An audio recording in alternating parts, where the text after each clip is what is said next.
Vivian, thank you for that. Thank you as well. The opening, where you look to generate some energy in the audience by having us all sort of shout out words that were top of mind. And whilst there was one mention of sort of opportunity and sort of training and new skills, the rest of the phrases were a little bit downbeat. And the reason, Vivian, I thank you for that is, as an economist, often I join a room that is upbeat and excited, and then through my economics talk, I see people slump a little bit. But here, we'll have a different starting position. Listen, everyone, as introduced, my name is Jeff Gable. I'm fortunate enough to be the chief economist for ABSA. I've been focused on Africa now for my profession for 17 years. I've been coming to Accra for all 17 of those.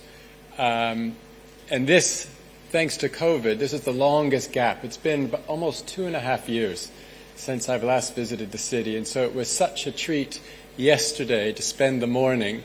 I did quite a sort of a lengthy run to go in and see various bits, see where things, where new construction is happening, see where new plans are being put to effect.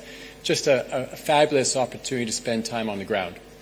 My remit today is to talk a little bit about the global economy. And as we've heard already, it's pretty tumultuous out there. And so I want to motivate a little bit about where we are kind of in the post-COVID environment. You'll see from the title of my talk, it's sort of shocks on shocks. I think we're struggling to get to something steady state. So there's an awful lot of risks out there. There's probably a few opportunities. But you know that phrase, forewarned is forearmed. And so if we as a country, if we as business, if we as individuals in our households are going into a more difficult environment, best we know as much about it ahead of time as possible. In terms of that talk, then I suppose the first of the observations here are just around where we were as the global economy coming out of COVID. So the slide on the left that you see here isn't asking about growth rates, whether an economy is growing 3 or 4 or 5%. It's thinking about in levels, right? Because often that's how we think about our paychecks. It's how we think about how we manage our household finances as a business. In the good days, we're thinking about growth, but in the more challenging days, we just want to hold it where it was. And so the way to read this graphic, 100 is the size of these economies just before COVID hit us. You'll see the big dip, right? So in that dip, the UK shrunk more than a fifth in the early parts of 2020, the US by about a sixth. That was really unprecedented outside of wartime. And then you see these economies start to regain traction.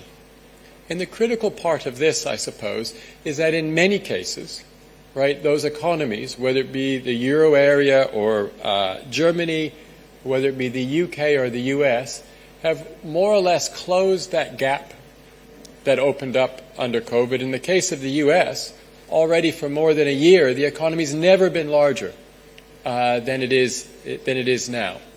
And so if we were bringing the CD Summit together, not here in sort of late June of 2022, but if we were meeting in the early parts of this year, this conversation would be very different. We'd be focused on the next opportunities. We'd be focused on where the global economy goes now that we're through the worst part of COVID. Part of that story, and it's reflected in the graphic on the right, is also what's happened to global jobs. Now, we heard in that opening, I think it was on this side of the room, we had somebody mention sort of joblessness. And certainly there's been an awful lot of displacement during the last couple of years. But globally, and the graphic on the right here is looking at the change in global unemployment rates in percents, and it compares on this space the dotted line, which is the global financial crisis, back 2008, 2009, where it took about a year for the job losses to really add up. Then it took about a decade for those job losses to be back and reabsorbed. Under COVID, gosh, jobs got hit much harder, much earlier, but also about a year and a half in many economies, much of those job losses have been recovered. Doesn't mean the same people back in the same jobs, and so there's real challenges out there for families that are impacted.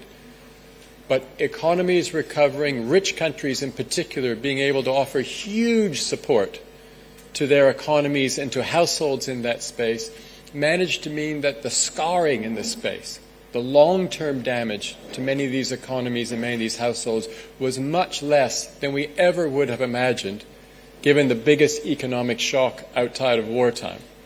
So that was a pretty positive message, at least as we would have looked at things around the turn of the year. We were facing off against Omicron, I suppose, and the great news in that space was that this fifth wave, some countries' fourth wave and many countries' fifth wave, that these fourth and fifth waves of COVID infection, whilst being hugely larger, this is the light-colored line that's looking at millions of new cases per day around the world. You see the small lumps, wave 1, wave 2, wave 3, those felt like very big lumps when we were in them, right? As we were being restricted in terms of what our businesses and what we could do with friends and family. But the fourth and fifth wave here are massively larger. That was Omicron, and the initial fear was this would wreak havoc on economies again. The darker line on this graphic is looking at recreation and leisure. It's using data from Google and Google Mobility, where they just track all of us effectively in a slightly creepy way, but useful as an economist. They track all of us with our phones. And so if you think about being able to go to school, if you think about being able to go to work, if you think about going to the shops, the most peripheral thing we do is recreation and leisure. It was one of the things that was most impacted by COVID-19. We will know here in Ghana all of the efforts that went into the year of return, right? Encouraging people to celebrate their cultural history, showcasing Ghana, Accra, as a tourism destination to the rest of the world. All of that effort spent, then whoomp, COVID comes and knocks us. But what you see in that darker line at the top, sort of zero means that in recreation and leisure, there's just as much activity at this period in time as there was pre-COVID. And so with each wave, the lighter line, each wave of COVID, particularly Omicron, the waves get larger, the impact on economic activity less. I was in Kampala a month or two ago doing a panel on sort of a regional outlook. And one of the speakers there said something I thought that was very powerful. Was the vaccination that Africa needed. And I thought at first, what does that mean? And secondly, I thought, you know what, that's pretty clever, right? I don't know what the vaccination rate is here in Ghana, but I imagine the number is not very high, right? But we've managed, through the mutation of the virus, for many of us, to have some version of natural immunity at a much lower human cost than earlier waves. And that's provided an opportunity where we can say as economists that though we're likely to live with COVID as a global pandemic for some considerable time into the future, the economic impacts, those things that risks our livelihoods and that risks our businesses and that risks our economies, the chance of going back into the dark days of early 2020, it's not zero, but it's certainly more modest.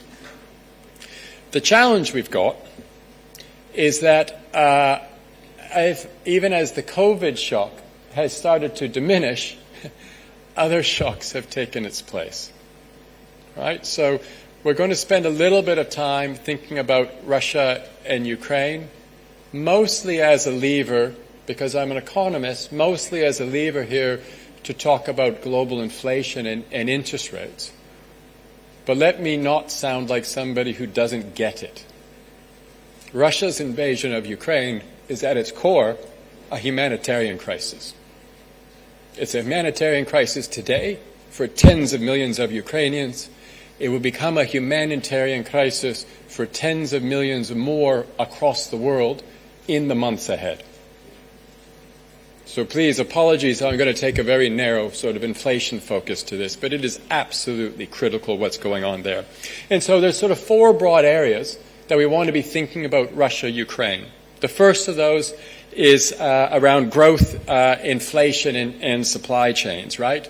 We know that the price of energy, in particular oil for those of us elsewhere in the world, for natural gas if you're in Europe, is significantly higher than it was before. And we face that if we're looking to fill up our cars. We'll face that at the supermarket shelves as it costs money to transport goods around. We think about agriculture and food prices in that space. We also think about very complex supply chains, right? So we can put up our hands and say that here in Ghana, only X percent of our cereals and grains come through from Russia or Ukraine, something like 8%. But if I'm a farmer, and the fact is that a bunch of my input costs are fertilizers, which are massively more expensive now in the world than they were before. Many of my input costs around petrol and energy, massively more expensive than it was before. The problems that exist in Russia and Ukraine are mine today, and as a farmer, it means that they're everyone in this room's problems tomorrow. We think about being caught in the crosshairs, and this is going to be very important going forward. So caught in the crosshairs, in the first instances, around sanctions, right? I work as part of a large Pan-African banking organization. As a large Pan-African banking organization, ABSA works with banks all around the world. And so we were sat in meetings each and every evening from the eve of Russia's invasion of Ukraine to understand how the financial sanctions will be impacting our clients, how to ensure that we protect ourselves and our clients from getting on the wrong side of those sanctions and trying to ensure that business can continue to go forward. But it's not just about that. It's about issues of cyber security, though less so far than we had feared.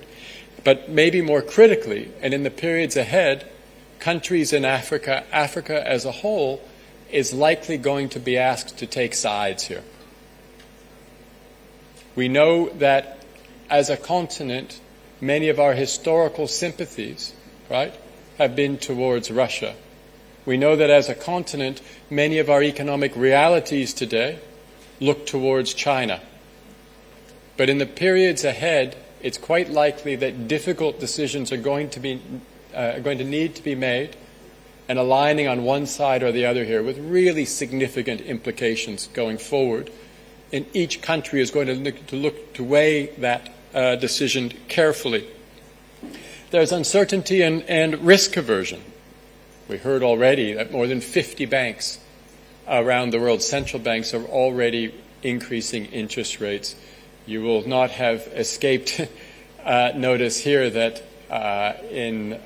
CD rates are already 450 basis points higher this year from where we were at the tail end of last year. Our view is ABSA research, at least, is that there's another interest rate rise coming in July, I'm sorry to say. More broadly, the risk aversion is hitting sort of EM assets.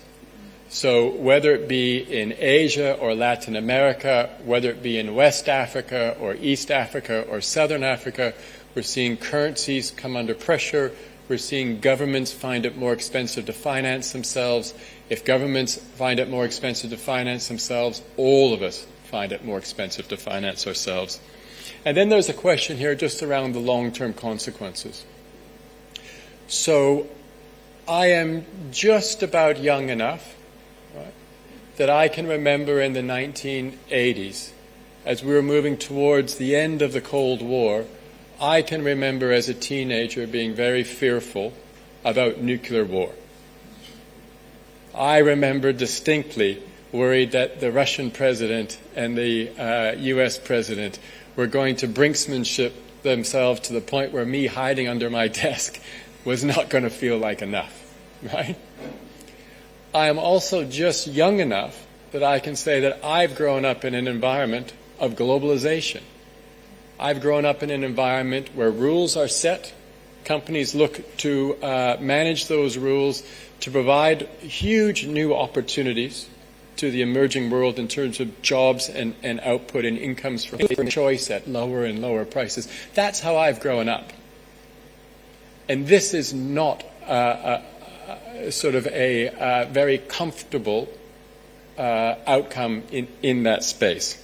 So there's real questions about whether we have a return to some version of the Cold War. And that's just not around armed conflict, it's around economics and others. There's a question around who might be next, frankly. So you have seen, if you read the global press, lots of focus on China and Taiwan. Quite rightly, I think, a focus in the northern parts of Europe, the Baltic countries, in parts of Eastern Europe, Moldova and others. There's really a lot more fear that existed out there today than there was before, and that just further complicates sort of the global economic outlook from where we are currently. Then the last of these points, and it fits a little bit curiously on this slide, but it's a question around decarbonization.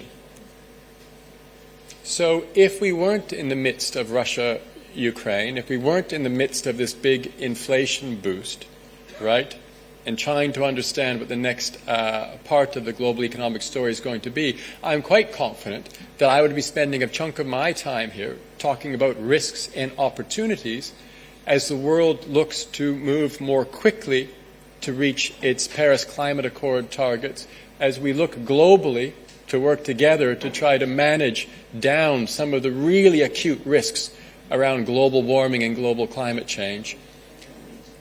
Decarbonization in the current Russia-Ukraine environment, what does that mean? Well, in some spaces, it'll be accelerating it, right?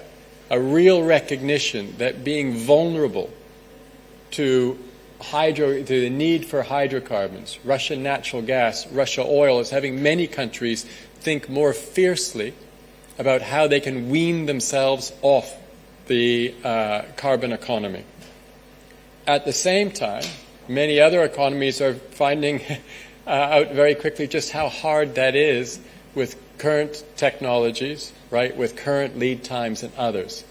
So one of the impacts we're likely to see here in the very short term is an explosion in interest for new hydrocarbon projects. And so in countries like Ghana, in other parts of West Africa that have oil or natural gas, or East Africa or others, we may well see a mini boom. But we need to approach that eyes open, recognizing that the broader trend here is toward less hydrocarbon usage rather than more. Now, let's move Russia-Ukraine into a much narrower discussion here, and as part of a narrower discussion around inflation itself. So one of the critical things that we've seen, right, and you will have seen it at the petrol pump, of course, is that oil prices are significantly higher. Oil prices in the graph in front of you are the red line. We set everything equal to 100, not $100 a barrel, but we just say at the beginning of this, we set everything to 100, and where has it got to from where we are now? So it's a relative move. So in the early parts of COVID, the price of oil fell by more than half. Since that low point, it has more than tripled, right? So filling your car, taking the bus has never cost more than it does now. And the outlook for that getting significantly less expensive in the near term is probably, frankly, pretty modest. Naturally, this is leading to calls in all parts of the world for governments to do something about this. We only look here in the region towards one of the giants like Nigeria to see that almost all of the federal government's revenues right now, almost all, are not being set aside to pay for new hospitals or schools or to run a more efficient public service or to generate roads and energy infrastructure, all the things that make for a smoothly functioning, competitive business environment. It's just used to subsidize petrol. That's astonishing, right? Absolutely astonishing. But those forces are here, right? As an economist, we find that kind of subsidy in some ways a little bit counterproductive, right? Prices are high because the demand for the product is very substantial and the supply is more limited. One of the ways you bring prices down is by demanding less of it. How do you demand less of it? Well, at some point you say, you know what? This weekend, kids, we're staying at home. We're not driving to the countryside. If you subsidize fuel, you jump in the car, you have a moan, but away you go. And so some of the subsidy programs that exist here that feel good to receive the subsidies probably prolong the underlying problem in and of itself. But of course, it's not just about oil. The medium colored, sort of the orangey line that sits there, is around global food prices. So remember in our opening comments, I think twice we heard from the floor, somebody mentioned that food prices were rising very high. Well, it's not just here in Ghana. So we have seen, compared to the start of the COVID period, not just to its trough, but to the start, we're seeing global food prices up about 70% from then. And then the gray line matters less directly to us here on the continent, but it's still really important through some transmission mechanisms. It's against the right-hand scale, the thing's gone so crazy. That's the price in Europe of purchasing natural gas. Now, natural gas is used during the winter to heat people's homes, but natural gas is used to generate energy in many parts of Germany and surrounding countries. Industry runs off of it. And at some periods in the last couple of months, it's gone up by a factor of 20 from where it was before. Now, if the natural gas that powers industry goes up by a factor of 20, the things that come out of industry on the other side they're going to become more expensive, right? So this is an example of how pressures in prices in one area start to transmit elsewhere. On the right-hand side, just notice that globally, where Russia and Ukraine are important for certain sort of commodity markets. So the first two of those bars are gas and oil. As I say, it's about 10% of global gas exports are from Russia. About 20% of oil exports are from Russia. That oil, my sense, will find its way ultimately into global markets, right? It'll find its way into a discount. It will find its way into India and China and a few others. But in this period where it's harder for that oil to be delivered, there's certainly an impact on overall prices. The middle two bars around the agri-commodities, wheat, the darker bar being Russia, the lighter bar being Ukraine's contribution, maize, the second one. And again, remember that here in Ghana, the recent numbers I've seen is it's nearly 10% of all of the cereals that come in here are coming from Russia. And the last two are around metals as well. So there's an awful lot of inflation that sits there already. Not surprisingly, and these graphics look a little bit like tents, maybe. I'm not... Not surprisingly, what we've been seeing here are essentially economists are moving their inflation forecast up and up rapidly. Graphic on the left is global inflation. The lowest of the lines was what our inflation forecast looked like for the global economy. I'm using data here from Oxford Economics. What that forecast looked like just 6 months ago. So in that space, global inflation was expected to be about 4% this year. That was actually a little bit lower than inflation last year, and the expectation is to be a bit lower again next year and the year after. In the span of less than 6 months, that global forecast has gone from just under 4 to well into the 7. So it's nearly doubled. And that is the impact of Russia-Ukraine, first and foremost. You'll see on the right-hand side, the forecasts of the United States have gone from a little less than 4 to 7.5, so about a doubling. The second of those graphs in the middle on the right-hand side is the euro area, where the inflation forecast in just 6 months has gone up by more than 3 times. So you have the highest inflation the euro area has ever seen. You have inflation at 40-year highs in the U.S. We heard already the highest inflation here on the continent in several decades, and real strain in places like Ghana. Now, the other observation, though, from this graphic, and it's a really important point, is that as much as global forecasters have accepted that this year's inflation is going to be a lot higher, you'll also see that that inflation comes out of the system here quite quickly. So next year's inflation is expected to already be lower than last year's inflation. Now, part of that is just some simple maths, right? So I'll admit that I have forgotten the CD price of petrol, and I promised myself that I would remember that, but I was I was just so hot and sweaty on my run yesterday that by the time I got to the hotel, all I needed was a cold glass of water and a bit of a sit down. But let's imagine a world in which what happens is next year, this is not a forecast, but let's just imagine this, next year that CD price of petrol is the exact same as it is now. That's great news, right? No more inflation. It's bad news that things at a record high still. So in terms of the pressure that it puts on you, it's still very substantial. But the way that we measure it as economists, there's a little less inflation in the system. And certainly that's one of the reasons why all these graphs tend to look better in the outer years, right? It's just a set of simple maths. But there's a broader risk that sits here, right? And that broader risk is that the inflation that sits in petrol today and the inflation that sits in grains today tomorrow becomes inflation that sits elsewhere, and the day after, elsewhere again. And so you'll hear this discussion in the global press right now around sort of stagflation, the idea that growth is slowing but inflation's higher. You're going to hear a discussion around soft landings or hard landings. Both of them don't sound great, but in a hard landing, inflation rises high enough for long enough that you really have to crunch an economy down to get inflation out of the system.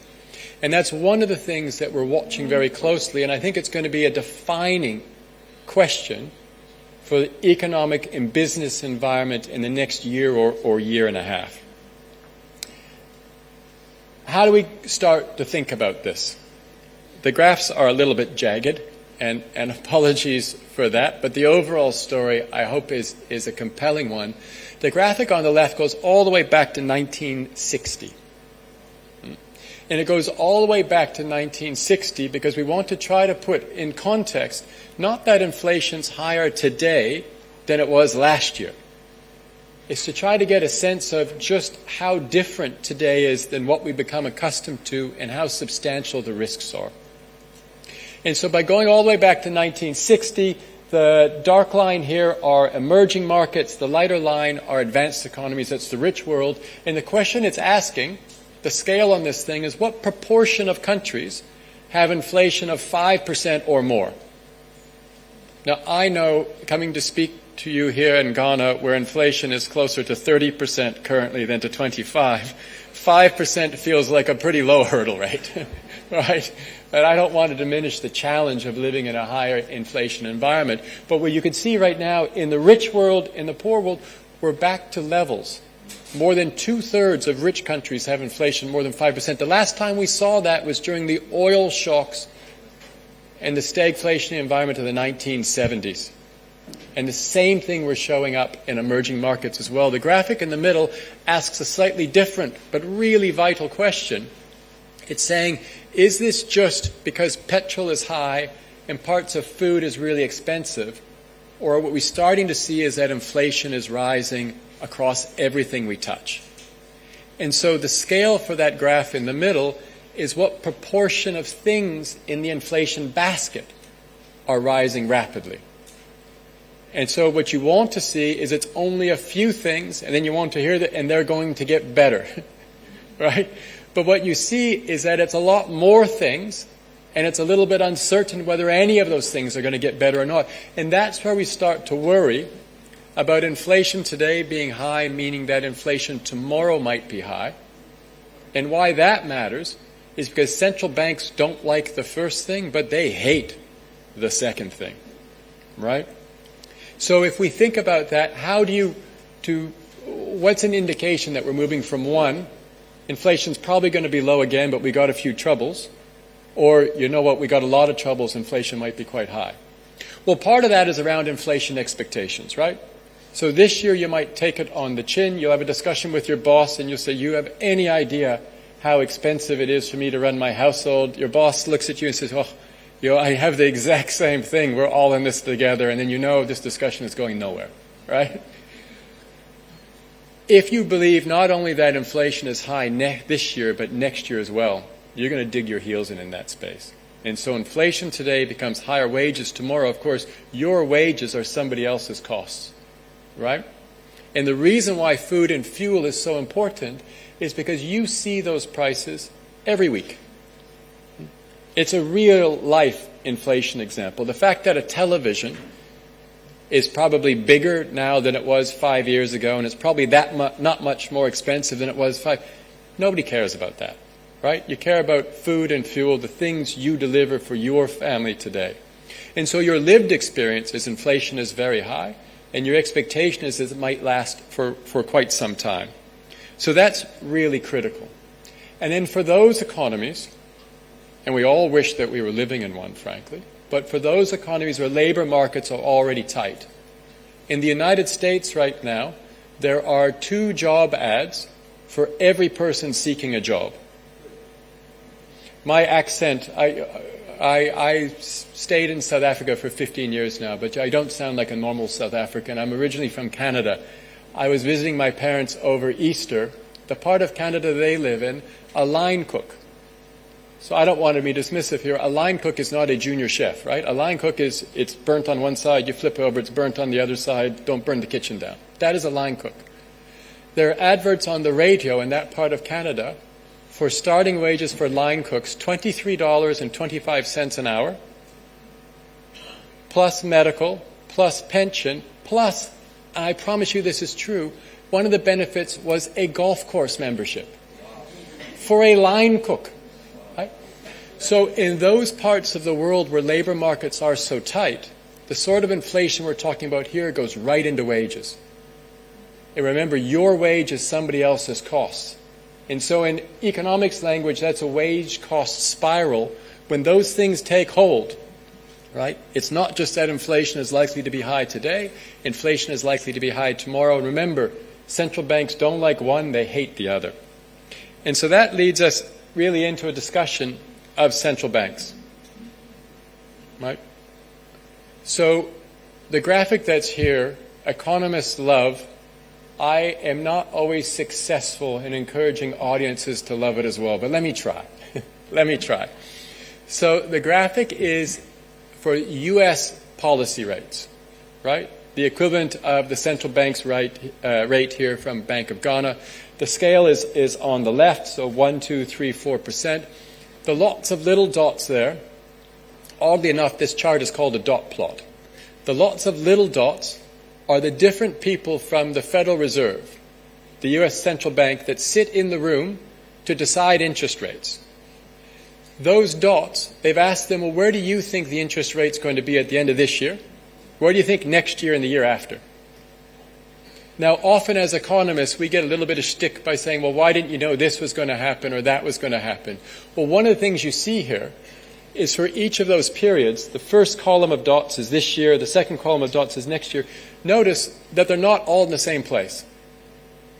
So the different people that sit in that room to discuss U.S. interest rates and decide them have a variety of views already, right? So there's a dispersion. People aren't sure of how this thing is going to play out.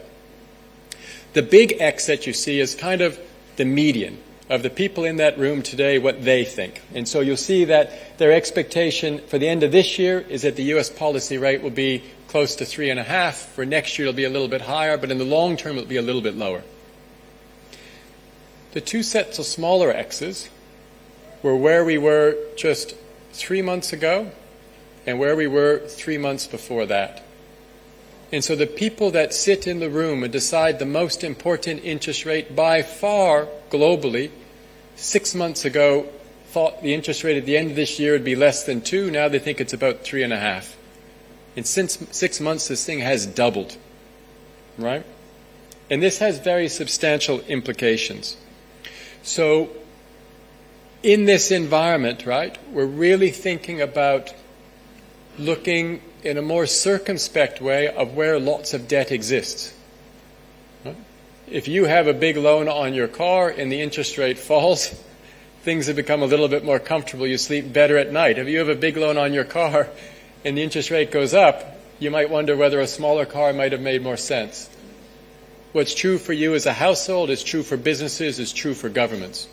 So if we think about the implications of the environment we're in right now, well, there's going to be a real focus on sovereign debt and debt sustainability. I know that sovereign debt and debt sustainability are foul words here in Ghana.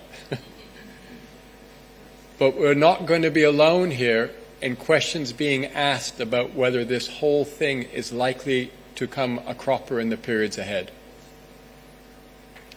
Beyond governments, of course, the same thing is going to be true for financial assets. We think about the price of equities. We think about the price of other speculative goods out there. Well, there's lots of different ways to value those things. If there was only one, there'd be very little market. Everyone would agree on it. We'd have one price and away we'd go. My colleague from the markets business would have, I suppose, quite a pleasant day, but then ultimately probably be without a job. One of the ways in which we price financial assets is discount rate. Right? You purchase a share in a company not just for the next dividend payment, but you expect a set of dividend payments going forward. The higher is inflation, the less important future payments are to you, the more important is today, and vice versa. As the interest rate rises, right, what does that do? Well, some of those future profits not only become a little less certain, but they're less valuable to you than they were today.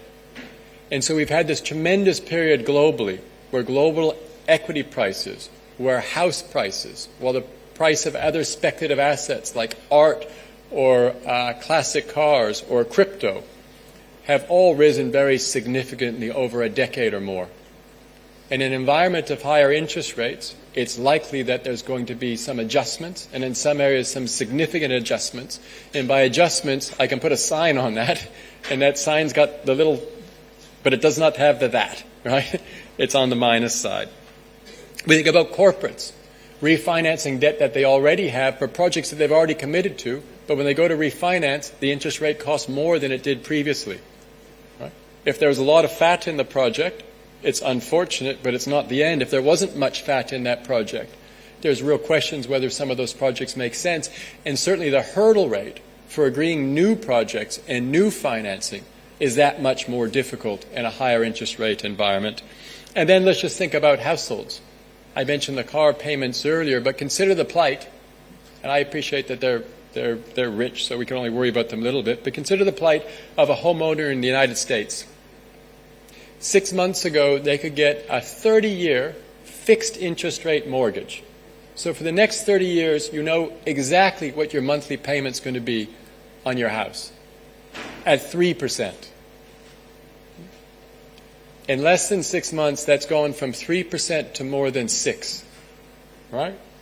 What does that mean? It means that if you want to move across the street, right, to a house that's about the same as yours, you cancel your existing mortgage, the new mortgage costs you twice as much for the same house. So you can imagine the impact that that's going to have on housing markets and other lending markets globally in that space. And then, of course, we expect a lot more exchange rate volatility than we've had before, and that's just because of interest rate differentials, because of asset price volatility, because of concerns about debt sustainability and others. So it's not often as an economist I get towards the end of my presentation and only then talk about GDP forecasts. But the reason that's the case today is because I don't think GDP, the growth of economies, is going to be a primary topic. It's going to be an outcome here rather than it's an input. The primary topic, to my mind, is going to be very much about inflation and how we can disinflate without doing much damage to economies themselves. Same sort of graphs that we saw several slides ago around inflation, only this time it's the top line that were the forecasts from towards the end of last year, and it's the bottom line for most of them that are the forecasts as they evolve today. So for the global economy, previously expected to grow about 4.5% this year by Oxford Economics, now expected to grow barely 3%. So you've taken about a third of that growth out. And it's not just this year, and it's in the years that follow, a bunch of that growth is missing. So that's jobs, right? Particularly that's the sort of jobs that young people enter into. They finish high school, they finish university, they enter into a job market that's not growing. So this feeds into concerns about youth employment and others. You see in the top right, for the United States, growth is expected to fall about 2 percentage points now from where we had expected it to be just a few months earlier. Europe a little bit less so. China's a very different story in this space. It's less about Russia and Ukraine. It's more about the zero COVID policy. But the broader point here is that the expectation is that growth will be much lower this year in many parts of the world than it was before. That the damage to growth in the outer years is clear, growth is less, but that damage is a little bit small. The revisions to those forecasts are pretty modest. Remember, that's probably consistent with what we saw on the inflation side, where the expectation seems to be that we will be able to get through this inflation episode without doing much damage. That we will generate a soft landing than a hard landing, and certainly I hope that that's true, but I see many risks to that very benign outlook. I'm going to finish here with just my final thoughts, and then I know we have superb discussions about Ghana and the immediate region, sub-Saharan Africa and Africa as well, and I hope I've contributed to setting the scene for that. The first three of these final thoughts is really just sort of reiterating around sort of that challenge of inflation, the pressure that we're going to see on asset prices, the concern around economic scarring. Scarring in this space is the idea that households and governments and companies all have much more debt this time around than they did 10 years ago. And so the impact of rising interest rates could be more punishing now than we had faced before. There's a question here, the middle bits around sort of the geopolitics that we find ourselves in. And that's not just about Russia, Ukraine, but Russia's relationships with the West more broadly. It's about China's relationship with the West and China's approach to Taiwan and other issues of sovereignty in the China Sea area. And then the last of these, how on earth, the biggest challenge of a generation, decarbonization, the biggest challenge of the last 2 years, living with COVID, how on earth have these ended up as the bottom 2 points of my finals? It shows you how far we've moved in such a short span of time. But let me leave you with my thoughts there. Thank you very much for this opportunity to speak in person at an event. It's really lovely. Thank you.